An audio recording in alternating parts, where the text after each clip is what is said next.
Imagine seeing your child's first regular heartbeat, watching your wife take her first unrestricted breath, seeing the color return to your loved one's skin or face. Consider how it would feel to know that you gave your significant other a second chance at life. Imagine what it would be like to spend one more day, or even one more year, with your friends and family. Consider what it would be like to open your eyes and see for the first time. What a gift that vision would be. This is the gift of organ donation. And I'm here today to encourage you all to consider becoming organ donors. First of all, what is organ donation? Organ donation is the donation of a healthy organ or tissue taken from the donor and transplanted into a recipient. Only certain organs and tissues can be donated, though. Some of those organs are your heart, your kidneys, your pancreas, your lungs, your liver, and your intestine. Tissues that can be donated are your corneas, your skin, your heart valves, your blood vessels, your bones, and connective tissue. Additionally, bone marrow, umbilical cord blood, and peripheral blood stem cells can also be donated. Here is a chart to show you where all those organs and connective tissues are taken from. One very important thing to know about organ donation is how it works. First, the health of the organs or tissues to be donated must be established through medical records and cause of death investigation if it happens, or if the donation is occurring post-mortem. Secondly, a staff member from the local state's organ donation will do a second review over the medical records and cause of death investigations. And then if they're deemed fit, they will look for an appropriate recipient using the UNOS and UNIT database, which I'll talk about in a second. Once a recipient has been chosen and cleared for transplant, the surgical team recovers the organs and tissues and transplants them into the recipient. A vital program to organ donation is the UNOS database. UNOS stands for United Network for Organ Sharing, and they developed an online database called UNET, which collects, stores, analyzes, and publishes all OPTN, which is Online Procurement and Transportation Network data that contains the patient's waiting list, organ matching, and transplant.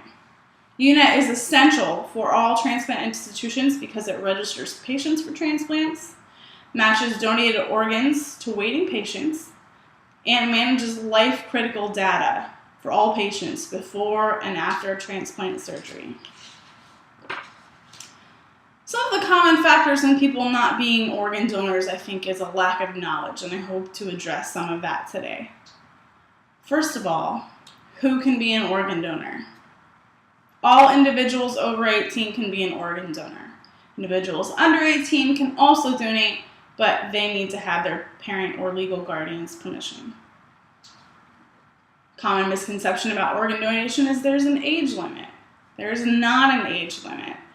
Anyone, even if you're 99 or 5, you can be an organ donor or a tissue donor. It depends on your physical condition. Everything is evaluated, and if your organs and tissues are deemed fit, they will be available for organ donation. Also, people think that because they may have a medical condition that they can't donate. Any unaffected organs or tissues can be donated despite medical conditions. Another organ donating myth is that it might be against someone's religion. Most religions, for example, Catholicism, Judaism, Presbyterian, United Methodist, all consider organ donating as a charitable act of love. So I encourage you to view your religion's aspects on it, but most don't consider it a sin. Some of the benefits of organ donating are giving the gift of life. What could be more rewarding than knowing that upon your death, or not even, just because, someone else in this world may have a second chance at life, a renewed hope for everything that they wanted to do in their life, and a new appreciation for what they have, and just for waking up each day. According to the U.S. Department of Health Services, 79 people receive organ transplants each day. That's fantastic. Unfortunately, they report that 18 still die each day on the UNET waiting list due to a lack of available organs and tissues. Something really important if you're considering organ donation is that you need to know is how to become an organ donor. You can register with your state donor registry, designate your organ donor status on your license, carry your donor card with you, or least of all, speak to your family about your wishes. Or additionally, in case any of those other ways to show that you're an organ donor are not recognized. Speaking to your family is very important about organ donation so that they can carry out your wishes and so that you have a mutual understanding of what you want with your life. Lastly, I'd like to answer the question, why donate? In 2010, there were roughly 2.5 million deaths in the United States. Imagine if all 2.5 million were organ donors. Currently, over 12,000 men, women, and children are awaiting organ or tissue transplants on the UNET database.